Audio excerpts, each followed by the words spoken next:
Dream Tower.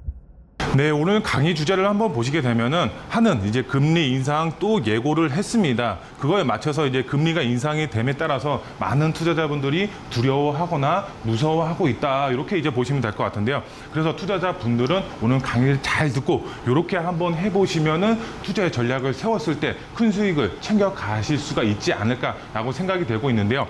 금리 인상이 됨에 따라서 이런 이자 부담으로 인해서 주택을 매수하는 것을 꺼려 하시거나 아니면 앞으로 또 금리가 올라감에 따라서 투자를 이제 망설이시는 분들 오늘 강의를 잘 듣고 투자의 전략 세우시면 좋을 것 같고요. 먼저 이제 강의를 한번 보시게 되면은 첫 번째로 봤을 때 금리 인상의 공포, 부동산 투자 어떻게 방향을 세워야 될지 첫 번째로 알아보도록 하겠고요. 두 번째로 봤을 때 이제 지역적으로 한번 알아보도록 하겠습니다. 바로 이제 랜드마크급 개발 이슈가 있는 지역 계속 나오고 있습니다. 이슈가 바로 용산이다라고 보시면 될 것 같은데요. 개발 호재의 백화점이라고 할 만큼 다양한 개발 호재가 있는 지역이 바로 용산이죠. 용산 같은 경우는 이제 투자자분들 저만 하는 무조건 찍어놔야 된다라고 할 정도로 개발 이슈가 상당히 풍부한 지역인데요. 어떤 개발 이슈가 있는지 두 번째로 알아보도록 하겠고요. 마지막 세 번째로 봤을 때 용산 재개발 예정지에 투자를 하셔야 되는데 이 용산 안에서도 재개발 예정지 어디에 투자를 해야 되는지 마지막 세 번째로 짚어보는 시간 갖도록 하겠습니다.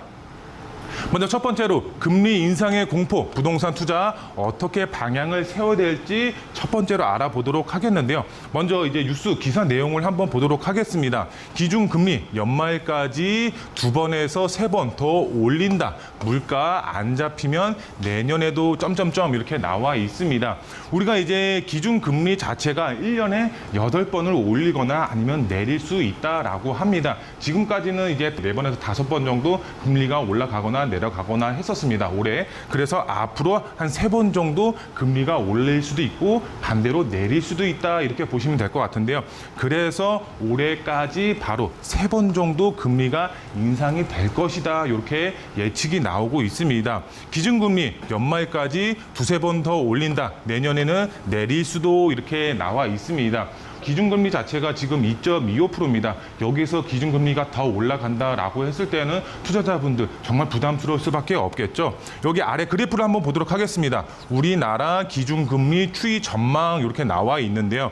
지금 이제 올해 자체만 봤을 때는 1.25%죠. 1.25%에서 시작을 했다가 지금은 바로 2.25%로 지금 동결 상태입니다. 하지만 이 금리 자체가 또 올라간다라고 합니다. 지금 8월달, 그 다음에 9월달 이렇게만 봤을 때에도 거의 올해까지만 했을 때 2.75%까지 상승이 될 것으로 전망이 되고 있습니다. 내년에 더 올라갈 수도 있겠죠. 그런데 반대로 됐을 때 반대로 또 보면은 금리 자체가 거의 약 3%까지 올라간다라고 하고 있지만 여기서 금리를 내린다라고 했을 때는 몇 프로까지 내릴까요? 지금 기준으로 봤을 때는 2.5%나 2.75%까지 내릴 수가 있겠죠. 지금보다 이제 내년이 뭐 기준금리가 내렸을 때 더 오히려 조금 더 높은 상황이다라고 보시면 될 것 같은데요. 그만큼 주택 매수하기가 상당히 어렵다. 어떻게 대출을 받아서 주택을 매수하기가 상당히 껄끄러운 시기다라고 보시면 될 것 같은데요. 여기 보시면은 올해 남은 3차례 한국은행 금융 이제 통화위원회죠. 여기 회의를 거친 가운데 2번에서 3번 걸쳐서 0.25%씩 포인트씩 올리는 방안이 유력하다 이렇게 나와 있습니다.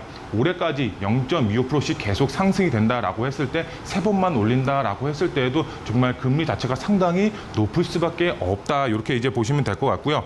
연말 이제 기준 금리가 2.75%에서 3% 수준에 도달할 것이라는 시장의 예측이 합리적이다 이렇게 나와 있습니다. 많은 이제 전문가들 자체도 이렇게 이제 생각을 하고 있다라고 보시면 될 것 같습니다.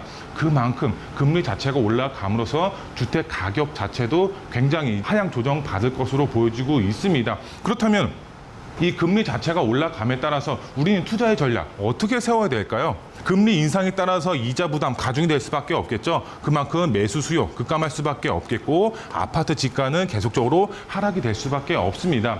우리나라 대표 주택 하면은 아파트를 먼저 떠올릴 수밖에 없습니다. 지가가 상승이 되고 있다. 그러면 아파트 가격이 상승이 되고 있구나. 아니면 반대로 주택 가격이 하락이 되고 있다. 이러면 대부분 분들이 아파트 가격이 하락이 되고 있구나. 이렇게 생각을 합니다. 그만큼 우리나라 대표 주택 하면은 아파트를 먼저 떠올린다라고 된다라고 보시면 될 것 같습니다. 과거에도 이제 투자하면은 아파트를 먼저 찾았던 시기였습니다. 하지만 지금은 아파트로 투자하기에는 상당히 조심스러울 수밖에 없는 시기다라고 보시면 될 것 같은데요. 현 시점에서 아파트에 투자를 한다? 굉장히 신중하게 고려를 하셔야 된다라고 보시면 될 것 같은데요. 근데 여기서 실거주로 접근하시는 분들이 분명히 있겠죠. 그렇죠? 실거주로 접근하면서 투자까지 병행하시는 분들의 경우는 아파트로 당연히 추천을 드릴 수가 있습니다. 아파트로 당연히 이제 접근을 하셔야죠. 실거주로 접근하시는 분들의 경우는. 그런데 실거주, 내가 거주주택이 있는 상태에서 하나의 주택을 또 취득을 한다. 그러면은 투자의 계획만 있으신 분들의 경우는 어떻게 해야 된다? 아파트로 재투자를 하시는 것이 아니라 바로 소형주택, 빌라의 투자의 방향을 세우셔야 된다라고 설명을 드릴 수가 있겠는데요.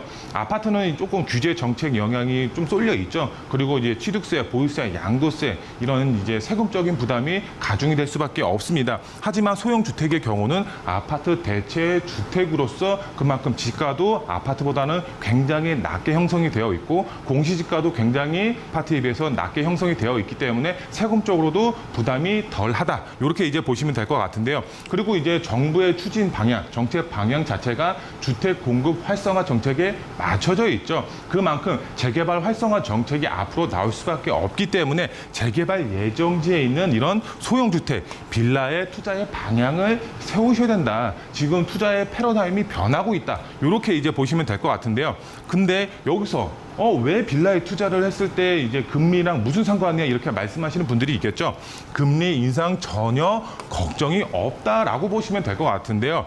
투자자분들 바로 소형주택 갭 투자를 활용을 하시면 된다. 이렇게 보시면 될 것 같습니다. 우리가 이제 부동산 투자할 때 아파트를 매수를 할 때는 대부분 이제 주택담보대출을 받죠. 거기에 이제 이자가 부담이 될 수밖에 없겠죠. 금리가 높아짐에 따라서. 그런데 갭 투자는 어떻게 하는 건가요? 바로 세입자, 임차인을 맞추고 나서 내 돈, 내 이제 실투자 금액이 들어가는 거죠. 그만큼 이자 부담하고는 전혀 무관하다. 그렇기 때문에 우리는 소형주택, 지가가 낮은 소형주택에 갭 투자를 하시면 그만큼 소액으로 접근할 수가 있다. 이렇게 이제 보시면 될 것 같은데요. 근데 이런 소형주택, 빌라를 아무데나 투자를 하시는 거냐? 그게 아니죠. 개발 가능성이 높은 재개발 예정지에 투자를 하셔야 된다. 이렇게 이제 보시면 될 것 같습니다. 우리가 이제 윤정부죠. 윤정부 얼마 전에 이런 주택 공급 활성화 정책을 이번에 처음으로 발표가 예정이 되어 있었습니다. 하지만 연기가 됐습니다. 아직 언제 이제 주택 공급 활성화 정책 방향이 나올지는 아직은 알 수는 없습니다. 하지만 조만간 나올 것으로 이제 보여지고 있기 때문에 이런 재개발 활성화 정책에 맞춰서 우리는 소형 주택 재개발 예정지에 투자의 방향을 세우셔야 된다라고 이제 설명을 드릴 수가 있겠는데요. 그러면은 어떤 지역에 재개발 예정지 어떤 지역에 투자를 해야 되냐. 크게 봤을 때는 정말 랜드마크급 개발 호재 이슈가 있는 지역 바로 용산에 투자를 하셔야 된다라고 보시면 될 것 같은데요. 용산 이제 보시면 아시겠지만 지도를 보시면 아시겠지만 이렇게 정말 다양한 개발 호재가 있는 지역입니다. 개발 호재의 백화점이라고 할 만큼 정말 다양한 개발 호재가 있는 지역인데요. 이 안에서도 다양한 개발 호재 안에서도 정말 랜드마크급 개발 호재가 있죠. 바로 서울역 북부 역세권 개발, 여기에 GTX N호선이라든가 신안산선이라든가 이런 교통의 호재까지 들어가는 지역이고요. 그리고 얼마 전에 이제 그 발표가 났죠.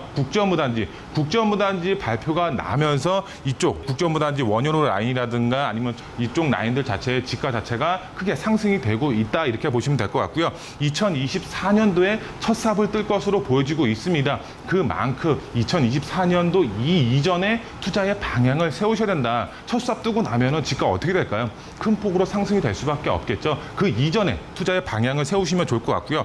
그리고 용산민족공원이죠. 용산민족공원 두말할 필요가 없죠. 우리나라를 대표하는 최고의 자연환경 공원으로 탈바꿈이 될 것으로 보여지고 있기 때문에 이 주변 지가 정말 큰 폭으로 상승이 될 수밖에 없다. 이렇게 이제 보시면 될 것 같은데요. 이거 외에도 다양한 개발 호재가 있는 지역이 바로 용산이다라고 이제 보시면 될 것 같은데요. 용산 전체 면적의 70% 이상이 개발 계획으로 잡혀 있습니다. 앞서서 말씀을 드렸지만 정말 개발 호재의 백화점, 없는 개발 호재가 없다. 이렇게 이제 보시면 될 것 같고요. 그렇기 때문에 투자자분들은 이 용산에 등기 하나 용산은 무조건 이제 치셔야 된다라고 설명을 드릴 수가 있겠습니다. 아무것도 안 하면 아무 일도 일어나지 않습니다. 그렇기 때문에 등기를 무조건 치셔야지 집가 상승에 따라서 충분한 시세 차익을 보실 수가 있다. 이렇게 이제 설명을 드릴 수가 있겠고요. 그에 따라서 용산 같은 경우는 폭발적인 집가 상승이 예상이 되고 있다. 이렇게 이제 보시면 될 것 같고요. 용산의 경우는 지금도 집가가 상승이 되고 있습니다. 많은 투자자분들이 지금 용산으로 몰려들고 있습니다. 아파트 가격 자체는 하락기를 접어들고 있지만 이런 재개발 예정지에 있는 소형 주택의 경우는 오히려 집가가 어떻게 되고 있다? 상승이 되고 있다. 이렇게 이제 보시면 될 것 같고요. 그만큼 투자자분들은 빠르게 선점 투자 전략을 세우셔야 된다. 이렇게 이제 보시면 될 것 같고요. 그러면은 용산 안에서도 개발 가능성 높은 지역에, 재개발 가능성이 높은 지역에 투자의 방향을 세우셔야 되겠죠. 그러면 그런 지역이 어디인지 한번 살펴보도록 하겠습니다. 먼저 용산 재개발 예정지 어디에 투자를 해야 될까요? 우선 뉴스 기사가 나왔는데 뉴스 기사를 한번 살펴보도록 하겠습니다.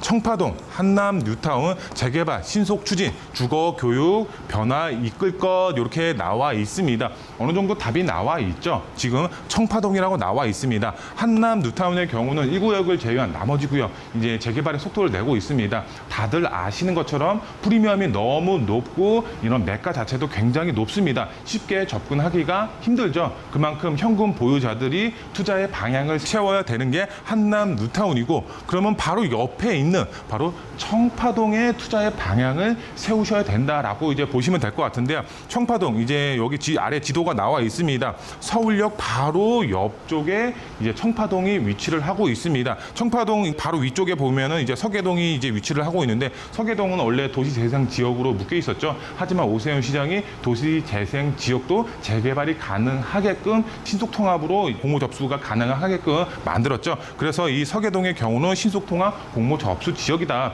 그렇기 때문에 지금은 뭐 미선정 지역이지만 권리산정 기준이라든가 뭐 토지 거래 허가 구역으로 다 묶여 있죠. 지금은 이제 뭐 신축으로 투자하기에는 상당히 조심스러운 지역이다라고 보시면 될 것 같고요. 여기 청파 2구역이라고 나와 있습니다. 청파 2구역의 경우는 어떤가요? 바로 신속통합 이제 1차에 선정이 됐죠. 1차에 선정이 됐기 때문에 지금 빠르게 기본 계획을 수립하는 단계다라고 보시면 될 것 같고, 그 다음에 청파 1구역 올해 구역 지정이 확정이 났습니다. 추진했던 기간 자체가 굉장히 깁니다. 10년 전부터 이제 추진을 했었는데 무산이 됐다가 요번에 다시 추진이 되면서 구역 지정이 확정이 났습니다. 이쪽 지역도 지금 투자하기에는 상당히 조금 조심스러운 지역이라고 보시면 될 것 같은데요. 이쪽 지역 안에서도 재개발 예정지가 있습니다. 재개발 예정지 청파 3구역으로서 앞으로 추진이 가능한 지역이 있기 때문에 그런 지역은 저희와 함께 상의하셔서 투자의 방향을 세우시면 어떻게 된다? 집가 상승에 따라서 큰 폭의 이제 시세 차익을 보실 수가 있다. 이렇게 보시면 될 것 같고요.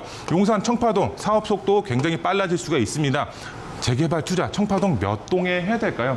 바로 청파 2가에 이제 하셔야 된다라고 보시면 될 것 같고요. 이쪽 지역의 경우는 현금 청산 걱정이 없다라고 보시면 될 것 같습니다. 왜 그럴까요? 권리 산정 기준일이 아직까지 없는 재개발 예정지다. 이렇게 이제 보시면 될 것 같은데요. 나머지 지역들 이제 노란색으로 표시되어 있는 지도 같은 경우는 대부분 권리 산정 기준일이 다 정해져 있습니다. 그래서 신축에 투자를 하시면 어떻게 된다? 현금 청산 우려가 있다. 하지만 제가 말씀을 드린 청파 3구역의 경우는 권리 산정 기준일이 없습니다.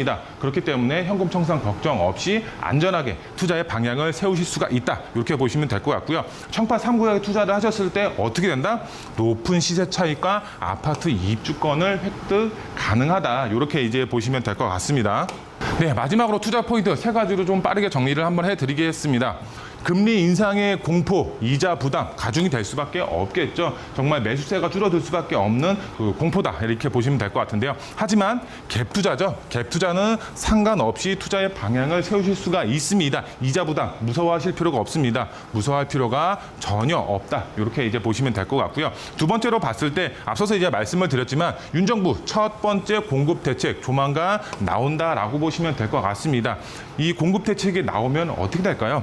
늦어 늦어지면은 소액 투자가 불가능하다. 그렇기 때문에 투자를 계획하시는 분들의 경우는 지금 빠르게 투자의 전략을 세워야 된다. 선점 투자 전략을 세우셔야 된다라고 이제 설명을 드릴 수가 있겠고요. 이제 마지막 세 번째로 봤을 때는 2022년도 용산에 승부를 거셔야 된다. 용산 같은 경우는 정말 이제 앞서서 계속적으로 이제 누누이 말씀을 드리지만 개발허재가 상당히 풍부합니다. 투자를 하셨을 경우에는 높은 시세 차익뿐만 아니라 개발 압력에 의해서 재개발 가능성도 상당히 높기 때문에 지금 빠르게 선점 투자의 전략을 세우셔야 된다. 이렇게 이제 강조해 드릴 수가 있겠습니다.